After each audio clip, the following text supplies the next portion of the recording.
আমি যে টপিকটা মানে ছিলাম আবার সেটা আবার কন্টিনিউ করছি।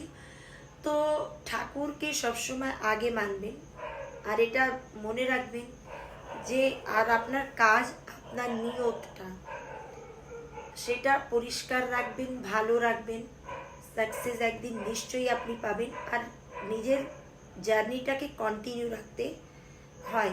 আচ্ছা, খুব লং আমি বলবো না, আমি শর্ট টাইমেই সাকসেসটা পেয়েছি। আর আমি আপনাদের সামনে সেই স্টোরিটা ডিসকাস করব। কিন্তু আজকের এই ভিডিওটার মেন যে বানানোর আমার রিজন আছে, সেটা রিজনটা এই একটাই আছে যে মহিলা বোনরা আমার যারা ভেঙে পড়েছে, যারা ঘরেই থাকে, যারা একটু ডিপ্রেশনে চলে গেছে, যারা একটু মানে নিজেকে খুব ডাল মনে করছে, তাদের জন্য এই ভিডিওটা।